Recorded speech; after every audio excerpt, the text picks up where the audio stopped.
But K-File's extensive reporting now shows the two shared a close social circle for nearly 2 decades, from private jet flights to high-profile parties, and that's only part of the story. Photos, flight logs, and court records. We have just been handed something that demands attention because what is happening now is staggering. The buried history connecting Donald Trump to Jeffrey Epstein is coming back into the spotlight, and no amount of political theater, distraction, sudden policy noise, or manufactured outrage can fully drown it out. At the center of this moment is a simple fact. Trump's relationship with Epstein has existed in the public record for years, but now the pressure for full transparency is growing again, and the people who once promised to release everything are suddenly becoming careful, evasive, and full of excuses. As you know, Trump's relationship with Epstein has been under the microscope recently. Now, besides that one photo of Epstein entering the reception at the Plaza Hotel, we can also see him in the background of another picture. That's Howard Stern on the far right, along with Robin Leach from Lifestyles of the Rich and Famous, and Epstein is behind them at the wedding, almost seeming to be photobombing them. We also found this photo from just a few months earlier, Donald Trump with two of his children talking to Jeffrey Epstein. That's at the opening of the Harley-Davidson Cafe in New York in October 1993. You can see Ivana there. She would have been just about to turn 12 years old in that photo. Let's be clear about what is already documented. Trump's name appears repeatedly in Epstein-related material that has already become public. This is not just about loose social connections or rumors. His name appears in sworn deposition testimony from Epstein victims, including testimony describing how Epstein transported women to Trump-connected properties and casinos. These are not anonymous tabloid whispers. These are legal statements given under oath with consequences for lying. That alone should have been enough to justify deeper investigation and full public disclosure. 6 charges of sexual abuse and trafficking over her alleged role with Jeffrey Epstein, a multimillionaire sex offender who allegedly used his wealth and influence to construct a web of sexual slavery with Maxwell as his madam. The first of 4 accusers took to the stand on Tuesday. Her testimony was emotional and graphic. Under the pseudonym Jane, the accuser said she was 14 when she met Epstein and Maxwell at a summer camp. She said the couple started grooming her, taking her to movies, on shopping trips, and giving her money. She testified she was still 14 years old when Epstein sexually abused her for the first time. The evidence becomes even more disturbing when looking at the criminal trial of Ghislaine Maxwell, Epstein's longtime associate. During that trial, a woman testified that when she was only 14 years old, she was brought to Mar-a-Lago by Epstein and Maxwell. 14 years old. That detail should stop anyone cold. A child was allegedly brought to Trump's private estate by 2 people later tied to one of the most notorious sex trafficking operations in modern history. That testimony is part of the legal record, and it cannot simply be wished away because it is politically uncomfortable. This morning, Virginia Giuffre's family wants to know what President Trump knows about convicted sex trafficker Jeffrey Epstein. In a new statement, the siblings of Giuffre saying, "It makes us ask if he was aware of Jeffrey Epstein and Ghislaine Maxwell's criminal actions. We and the public are asking for answers. Survivors deserve this." In 2019, when Epstein was charged with trafficking, Trump said they had a falling out and had not spoken in 15 years. The Giuffre family now speaking out after Trump was asked by reporters this week if Giuffre was one of the employees he claimed Epstein stole from his Mar-a-Lago resort. Then there is the tragic story of Virginia Giuffre, whose life and accusations became central to the Epstein case. Her connection to this network traces back to Mar-a-Lago as well. Before she became one of Epstein's most visible accusers, she was a vulnerable young woman working at Trump's Florida estate. She had reportedly experienced homelessness before finding work there through a family connection. According to the public record and reporting around the case, Ghislaine Maxwell encountered her at Mar-a-Lago, identified her, and brought her into Epstein's orbit. That is where the nightmare began. The fact that Trump's private club appears in that chain of events is deeply troubling and deserves full scrutiny. Trump was then asked if one of those people that Epstein stole from him was an underage girl at the core of the Epstein case, Virginia Giuffre. She was one of the most outspoken Epstein accusers, and she worked at the spa at Trump's Mar-a-Lago before Epstein hired her. Mr. President, did one of those stolen, persons that include Virginia Giuffre? I don't know. I think she worked at the spa. I think so. I think that was one of the people. Yeah. He stole her. And by the way, she had no complaints about us, as you know. That is why the Mar-a-Lago connection matters so much. The concern is not simply that Epstein and Trump knew each other socially. The concern is that Trump's private club allegedly became a place where Maxwell could identify vulnerable young women. Maxwell had access. She moved through those spaces comfortably. She had a relationship with Trump's circle. If Mar-a-Lago functioned as a recruitment ground for Epstein's abuse network, then the public deserves to know who knew what, when they knew it, and why no one stopped it. This morning, a new document coming to light claims in the mid-2000s, President Trump called police about Jeffrey Epstein. Among the 3 million Epstein files released by the Department of Justice last month is a 4-page FBI report on an interview the Bureau conducted in 2019 with the man believed to be former Palm Beach Police Chief Michael Ryder. Ryder and his detectives began investigating Epstein for human trafficking in 2004. According to the document, Trump called Ryder around that time and said, "Thank goodness you're stopping him. Everyone has known he's been doing this." The public record already contains more than enough to raise serious questions. There is video of Trump socializing with Epstein. There are phone records and call logs showing connections. Trump's name appears in Epstein's communication history. Flight logs from Epstein's private aircraft have also drawn attention, and the relationship reportedly moved in both directions, with Epstein connected to Trump's aircraft as well. These were not two strangers who crossed paths once at a party. They moved in overlapping social worlds, and the documentation shows repeated contact. Trump's own words about Epstein make the relationship even harder to dismiss. Before Epstein became politically radioactive, Trump described him as a great guy and said he liked women on the younger side. Looking back now, those words are chilling. After everything that became public about Epstein's abuse of minors, that remark reads very differently. It raises the obvious question of what Trump understood about Epstein's preferences and behavior at the time. The broader pattern around Trump and young women also deserves scrutiny. Trump ran beauty pageants and competitions involving teenage girls. He hosted events where underage participants were displayed, judged, and placed in proximity to powerful adult men. The script points to reported boat parties and other gatherings where witnesses described inappropriate behavior and disturbing comments about access to young girls. When viewed alongside the Epstein relationship, the pattern creates a deeply uncomfortable picture that should not be ignored, simply because the political implications are explosive.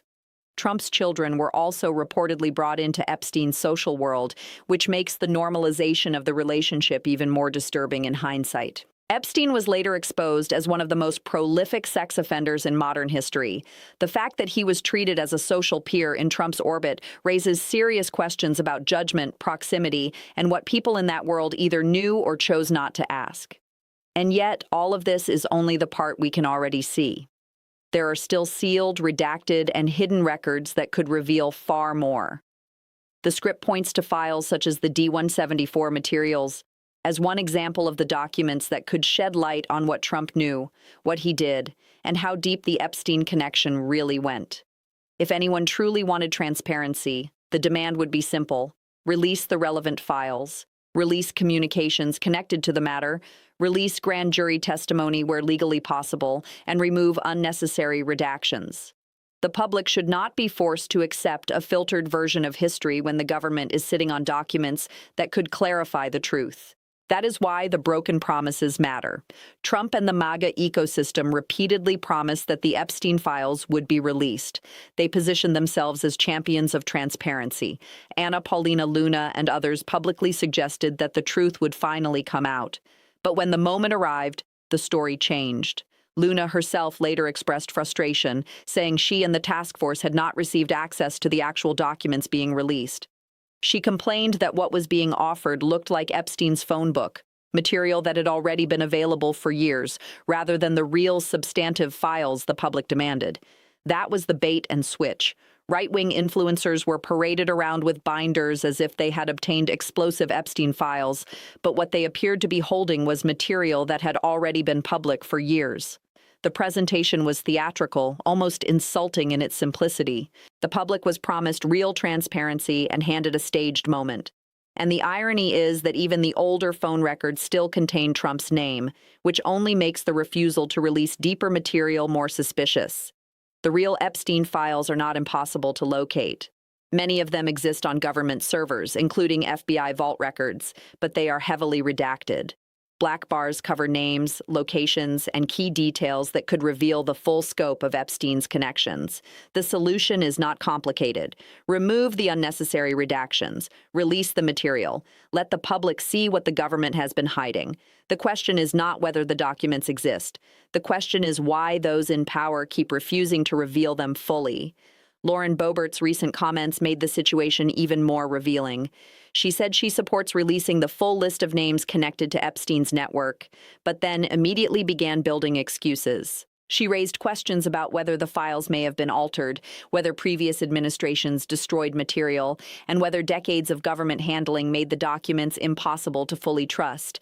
That may sound like skepticism, but it also creates a convenient escape hatch. If damaging information comes out, it can be dismissed as tampered with. If nothing damaging appears, people can claim the real material was destroyed. Either way, accountability gets delayed.